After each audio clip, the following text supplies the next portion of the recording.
Welcome back to the Slasher Siblings podcast. I'm your co-host Cicely. I'm your host Hayden. Today we're talking about They Live. It came out in 1988. It's rated R. It's an hour and 34 minutes long, and it got a 7.2 on IMDb. Now this isn't your normal what's the movie about. I just thought it was kind of cool, so I wrote that one. They influence our decisions without us knowing it. They numb our senses without us feeling it. They control our lives without us realizing it. They live. Say it's not really a description of the movie, but I thought it was kind of cool. Kind of is, though. So, some watcher wrote it, so I just thought it was cool. Go ahead. Harry Potter's Daniel Radcliffe starred in this 2012 film about a vengeful ghost. Answer? The Woman in Black. Yeah, I think Do you I remember saw that that? a long time ago. I saw it a long time ago, yeah. It was pretty good. Yeah, it's It not wasn't bad. At first I was like, oh, it's Harry Potter. It's not Harry Potter. It's not Harry Potter. But there wasn't much about the opening to talk about, just other than I liked the like, I'm gonna steal your word, the aesthetic of the opening. Like looking at the graffiti and the train going by, and then it was he's just aesthetically hitchhiking. pleasing. Yes. Yeah, I liked it a lot. That's pretty much all about the opening. Yeah, there wasn't much. There other wasn't than much that. about it, but I just liked the way it looked. It looked really good. It did, yeah. But he was hitchhiking, and he shows up to this bank, clearly looking for work and stuff, and there's just no work available in this world. And it kind of, that's like your first foreshadow into, like, you can only get far in that world if you're one of the, goals or whatever. Yeah. That's the first little hint, I think. And then he ends up getting a job in construction, which seemed to be fairly easy. For him, yeah. Yeah, because he just walked up and he was like, hey, I need a job. He's like, All right. get to work. It's a union. That's what he said. It's a union job, yeah. But that's where he met the guy who ends up being in the rest of the movie, Keith David's character. But he found a place to sleep and eat, and maybe a friend at the same time. In Keith David's character, I forgot his name, Frank, I think. I think so. And he was just nice enough that he wanted to help him out. He's like, hey, I know you just walked into the city like 10 minutes ago. We should go find a place for you to sleep. There's a place with hot showers. That's what he said. That's it. And then the crazy guy gets on the TV, which at this point in the movie you kind of thought was weird. Yeah. If you're watching it for the first time, you're just kind of like, okay, this dude's weird. What the hell's he talking Yeah, about? what is this dude on? You think he's just some psycho. But then the movie continues. But yeah, the crazy man gets on the TV talking about how there's a secret society or something. I forget exactly what his words were, but it was just constantly saying how people are not what they seem, and they're actually lying to you and all this other stuff, which we end up finding out is true. But then he finds that little secret meeting, which is pretty. If I was in that situation, I'd be kind of confused too. Yeah. Kind of like, what the heck's hell's going going on? on? Yeah, like this is a little weird. But then he ends up talking to the preacher, and then it kind of fades away from there. He's very suspicious about this secret meeting still, and he doesn't quite do anything about it. He's just trying to figure out what the hell's going on, you know? And the police show up and they just start running and hiding from the police. They just start tearing everything down just like randomly out of nowhere. And it's like you're trying to figure out what the hell's going on. Because, I mean, we don't know yet. This is my first time watching it, so... Yeah, it was my first time watching it. If I didn't know, like, the basic premise of the movie, I would have been like, what the fuck's going on? Like, why did these police just show up and start ripping things down? But obviously I knew that something's weird about these people. And then... the main character, Nada, I think his name was... went back to the church and started snooping around the church after everyone was gone and just found a box of sunglasses. Yeah, I thought that was so weird. There's hundreds of sunglasses in this box. It's kind of weird, odd. Like, why is that? You know? Obviously, you know, I knew why, because I've seen hundreds of clips of this movie. But, it's just like if you're watching it with no knowledge, it's like, what? Yeah, I didn't get it. Like, what does this mean? I was like, sunglasses? Yeah, what the hell? That's the most random thing. Yeah. And he puts the sunglasses on, and he starts seeing weird things all around. The signs on the billboards are changing. They say different things like obey and sleep and stuff, and then he starts seeing all these weird things at the same time. But this is the point in the movie where you kind of are thinking, well, this is what the hell's going on? Why is this? Yeah. Why did he just now? Something's not right. Yeah, something's not right. It's just you're trying to put two and two together in your head. And this is when he walks up to the newspaper stand and he's just staring at the dude with that messed up face. That's when it started to get weird. I was like, okay. All right. Now I see. Something's going on. Now I get what's going down. And he starts seeing the guy's real face. And it's not pretty. Yeah. It's like an X-ray. Yeah. Like you can see his... Yeah, it's kind of looks like it's being X-rayed, yeah. But then I started to notice something. That every time he would see somebody with the ghoul face, it was someone who appeared rich. Yeah. And obviously that, you know, became a theme of the movie, but it's like, why are only the rich people looking like that? Kind of weird. But then that old lady, he gave himself away to that old lady, and she called, you know, for backup. For backup, basically, and now the cops are trying to stop him. The cops also have the ghoul faces. Most of them.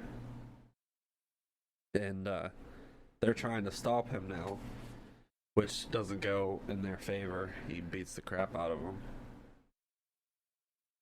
But after beating the crap out of him and taking their weapons and stuff, he goes into this bank or something, and he utters one of the most iconic lines ever. And I have a fear fact actually about that line, but even if you've never seen the movie, like me, you know this line. And it's honestly one of my favorite lines. It's, I came here to chew bubblegum and to kick ass. And I'm all out of bubblegum. I first heard that through Dad, and I was like, what are you talking about? And then he played me the clip, and I was like, that's hilarious. It's like such a good line. And I didn't know it was from this movie. Oh, Until you saw it. Yep. I was like, oh! I know this line. I know this. That's such a good line, and it's so iconic that Duke Nukem actually uses that line in the game. It's so good. It's such a good line. So it's like it's okay, silly. You're about to fuck shit up. Yeah, it's silly, but it's like that's actually kind of badass. Kind of BA, if I'm gonna be honest. But yeah, I absolutely love that line. Everyone knows that line. And pretty much everyone knows what the sunglasses are about too. Yeah. Because you've seen a clip. Everyone's seen a clip of him wearing sunglasses and looking at people's face. There's a lot of memes about that one too. Yeah. But yeah, one of the most iconic lines you could ever think of. And then he ends up hiding in that woman's apartment. Uh-huh. And he was, to me, kind of respectful about it too. Like he got in the car and was like, "Please just drive." Yeah. He wasn't holding the gun to her head. I didn't think he was too bad. Yeah, he was just trying to get out of here without hurting her or anything, or scaring her or anything. But they get to the apartment and everything, and he's just he just crashes on the floor. He's like, "Man, wearing those glasses, they give you a high, and you really crash fast from it." I was like, as soon as he said that, I was like, "Yeah, this dude's, out of commission. He's gonna end up. They're gonna end up breaking in the apartment or something, and trying to take him now that he's, crashed or whatever." But that's not what happens. She hits him over the head with a wine bottle and knocks him out the fucking window. I was not expecting him to fly through the window. Yeah, me either. That was great. That was pretty funny. But he ends up finding another pair of glasses after trying to get a hand from Frank. He's like, "Hey, come, you have to come with me. I need to talk to you, blah, blah, blah." But from what Frank sees is that he just killed a bunch of people. Yeah. And he doesn't want involved. Right. But he ends up finding another pair of glasses. Frank shows up and was like, "Here, this is all I can help you with. I'm leaving." He ends up saying "You have to look in these glasses now," and he ends up fighting him. Yeah, they fist fight over it. They fist fight, actually a longer fight than I expected. Yeah, pretty long. Most movies, it's 5 seconds, they punch each other a few times, they're tired, that's the end of it. This fight just kept going. Yeah, which I actually kind of give him credit for. Yeah. Because most movies are just 2 minutes, done. And it's how many fights of that nature actually last 30 seconds? Yeah. I mean, it's usually a longer fight this until one is completely tired. Yeah. And the other one's just okay, I'm done. I give up. Yeah, that kind of thing. But yeah, it was a pretty cool fight in my opinion. And then he finally looks through the glasses. The whole fight was Frank not wanting to be involved and not wanting to look through the glasses, and Nada just telling him "Hey, you need to look through the glasses so you know I'm not fucking crazy. Just do it. You just do it." And he finally looks through the glasses and looks down, and there's two ghouls standing down at the end of the alley watching. And he's just you could see it in his head. He was like, "We really just fought over something," and he was right the whole time. You could see he was disappointed that he was resisting so much. he was resisting so much, and he was just "Oh, well, there you have it." Yeah. But yeah, he finally sees what Nada was telling him the whole time. But they end up meeting someone who can see. They were like, "Hey, we gotta find, whoever made these glasses and talk to him." And they go to get a room at this motel, and they finally see somebody else who can also see him. Which he's like, "Hey, meet us at this place. We have a meeting."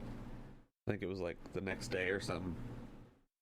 And we have a meeting going on. You're gonna need to be there. You're gonna want to be there to kind of understand what's happening. Yeah. So they go to the meeting and everything.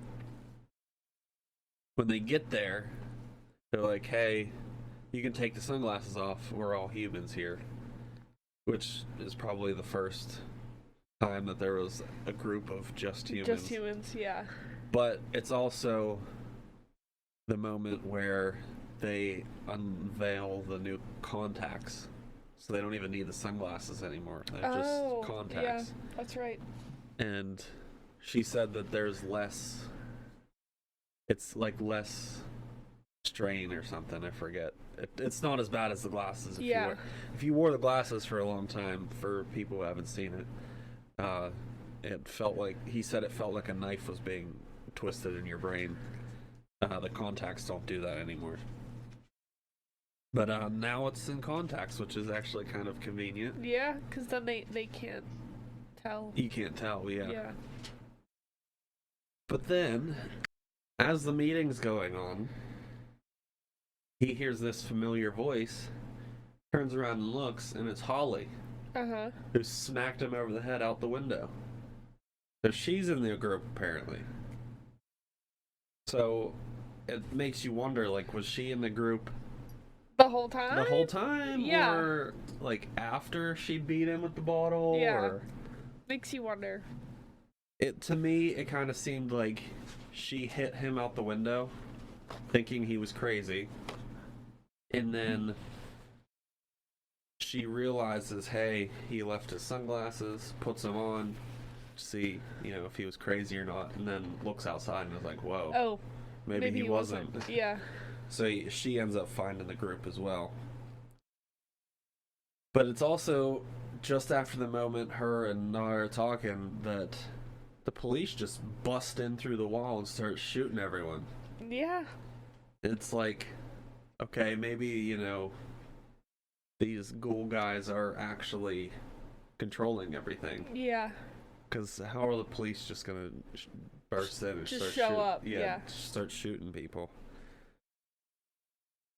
But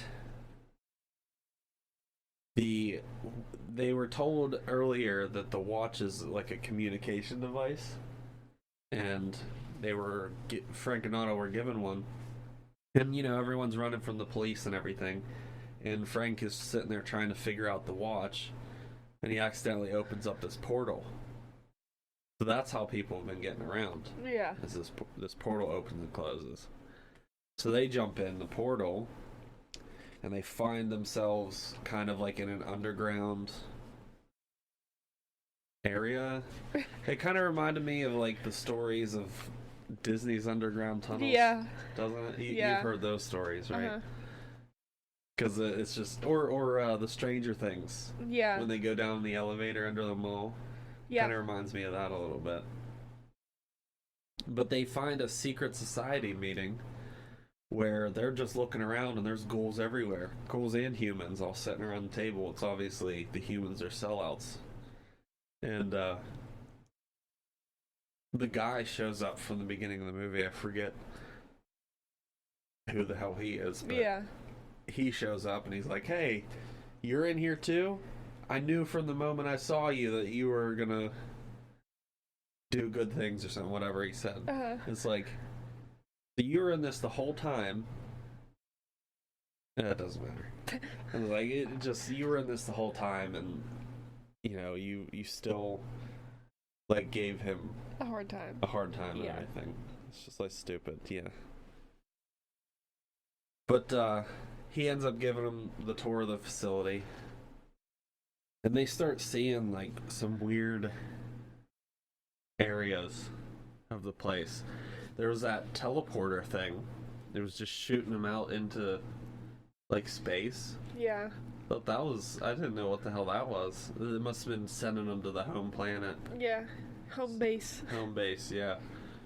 And it was basically a giant, like, mothership.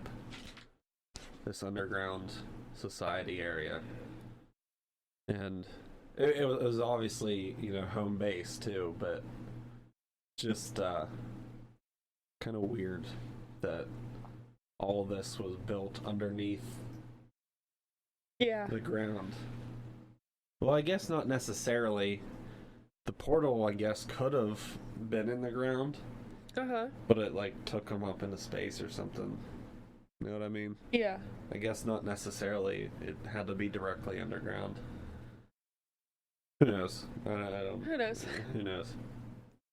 But then the guy that was giving him the tour takes him into the like news broadcasting area, and they are, you know, talking about what's going on with the news and how they're, you know, blocking their faces from being seen.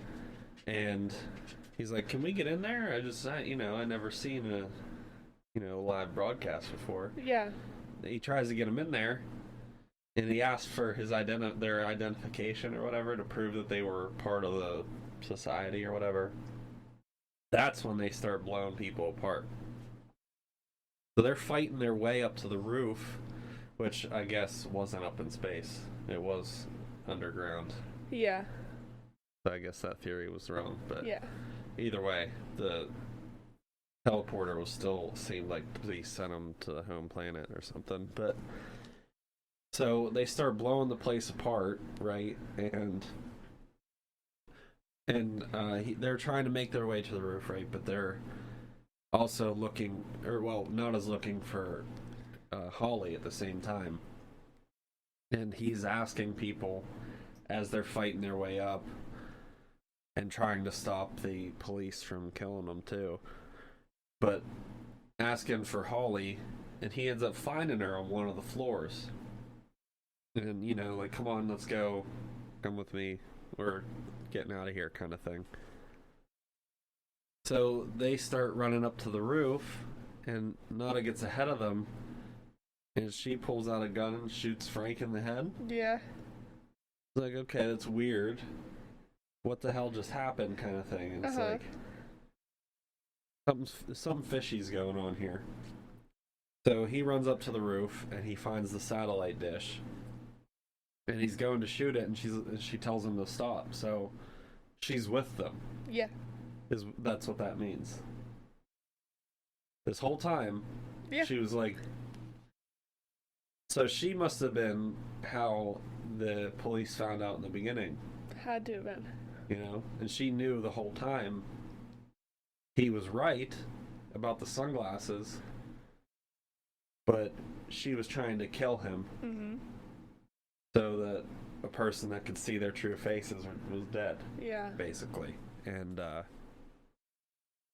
it makes you think back throughout the movie of the times that, like, it kind of told you. The way she was acting was really weird, and how just all of a sudden, the police kept showing up, and the police didn't try to kill her, but tried to kill everyone else, and, it's just weird. But then she tells him to stop, and he ends up shooting the satellite anyway and blowing the thing up, which revealed everyone's real face. Yeah. Which actually kind of had a cool and funny, like butterfly effect. Because then you saw the two newscasters with their real face. What I thought was really funny was the dude sitting at the bar, just staring up at the TV like nothing's happening. You know what I mean? Yeah. Because, wouldn't the ghouls be able to see each other's faces all the time? You think so? So he just thought it was normal. He didn't realize... He was like, oh, this isn't normal. Yeah. He just didn't realize that it was, shut down or whatever. So I just thought it was real funny. He's just sitting there staring at the TV like nothing was going on. And like, all these... oh, okay. And, like, everyone else in the bar is just, like, looking at him. Like, what the fuck? I just thought that was really funny. And then there was that couple in bed together, and she just, like, looked down, and it was the ghoul that she was sleeping with. Yeah. I thought that was kind of fucked up, but also really funny at the same time. And it's like, what you never really know what they could have been doing at the time. But now everyone can see them, so... the plan worked in the end, just a lot more people died than they expected. But what did you think about the movie? I liked it. I thought it was pretty interesting. I did like it too. Yeah, it was a good one. And I thought it was, obviously silly. Yeah. It was supposed to be kind of silly, but it was actually a lot better than I would have expected. And I think 7.1's kind of low. At least 7.5 probably. I'd probably give it a 7.5 Yeah. because it was a very interesting movie, and having Roddy Piper, WWF at the time wrestler, as the lead role in the movie is kind of you're gonna get some sort of silly factor. Yeah. Can't be all serious. No, but it was still, really cool. It was a really cool movie, and I understand why people liked it. So I got some fear facts here. Okay. Did you say what you rated the movie? Like a 7. Okay. 7.5. So, for my first one, John Carpenter brought real homeless folks into the production for several scenes and smaller characters and gave them food as well as paychecks. And Roddy Piper actually thought that was a pretty classy thing to do. Oh. So there was real homeless people in the movie Oh, nice. that he Okay. actually paid and fed them, which is That's nice. that's pretty cool. Yeah. Now is the fear fact I was talking about earlier. The line, "I have come here to chew bubblegum and kick ass, and I'm all out of bubblegum," was ad-libbed by Roddy Piper. According to director John Carpenter, Piper had previously written the line in his notebook of potential verbal bits during his wrestling career. He Oh shared my the God. notebook. He shared the notebook with Carpenter, and they agreed that this particular line fit the character and the film perfectly. Piper went on to use it in a wrestling match as well. Yeah, that's funny. It's really funny.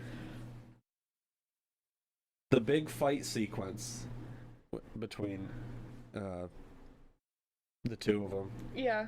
Frank and Nada, was designed, rehearsed, and choreographed in the backyard of director John Carpenter's production office. Oh, wow. The fight between Nada, Roddy Piper, and Frank Keith David was only supposed to last 20 seconds, but Piper and David decided to fight it out for real, only faking the hits to the face and the groin. They rehearsed the fight for 3 weeks. Carpenter was so impressed he kept the scene intact, which runs 5 minutes and 20 seconds. Wow. So I'm actually kind of glad they did, because that was like probably my favorite scene in the movie. Yeah. Second to the bubblegum. To the bubblegum. Yeah. Of course. After Nada kills several ghouls and exits into a side street, he comes face to face with a human cop whom he disarms and tells to leave. The actual phrase he uses is "beat your feet." But, according to Piper, the actor apparently misinterpreted it on the first take and began running in place. Beat God, your feet. God bless him, Roddy said. His heart was into it big time. I thought that was really funny. I could just imagine standing there and then you say a line in the movie and he just doesn't do anything. Yeah. And he's just running in place. You're like, wait. That's really funny when it plays out in my head. That's funny. Roddy Piper, being a married man at the time of filming, refused to take his wedding band off. That's why in several scenes you can see a wedding ring on. Just a Period. just a cool little interesting fact. John Carpenter wanted a truly rugged individual to play Nada. He cast wrestler Roddy Piper in the lead role after seeing him in WrestleMania 3. Now we're on like 50 some or Yeah. something like that. We're really high up there, but that's still pretty cool that, he watched him in wrestling and he was like, "Oh yeah, You're the guy. yeah, Yeah, cool. this is it." Cool. But yeah, I actually really enjoyed the movie. I thought Me it too. was I really liked it. thought it was really deserving of the hype it gets, the cult following and stuff. Yeah, I think so too. And now I understand why people like this movie so much, because it was a funny, silly, really good Yeah, movie. it's really good. I liked it a lot. Plus Carpenter directed it, so Yeah. how could it really truly He be does a bad? good job. Yeah. So we have not made a decision on our next movie. So right now it's this. To be decided. Would you want to do The Woman in Black? Yeah, why not? It was, Yeah, it was the answer, so. maybe this is just an answer type of month. Yeah, that's what I was thinking. That'd be a good one. Yeah, I still plan on messaging my friend. I haven't had a chance yet with everything being so busy, to see if he's still interested in being a guest. So Okay. I'll figure that out here. I'll probably just do it today. But yeah, thank you for listening, and next week we'll catch you next week with oh yeah, sis, you go ahead and read the question. Well, I need a new card. Oh, you need a new card. Yep. Well, Come I on, guess- Hayden. I guess that would help. I thought All it right, was guys. a tough Question for this week. In the 2009 film Paranormal Activity, what object did the spirits use to communicate with the living? Easy. Easy pickings. Easy pickings. Okay, so if you know that answer, put it on the Facebooks. If not, then better luck next time, and I'll say that again next week too. It's an easy one. It's pretty easy. So yeah, put that on the Facebook, and then we will catch you next week with Woman in Black. Yep, can't wait. Catch you later.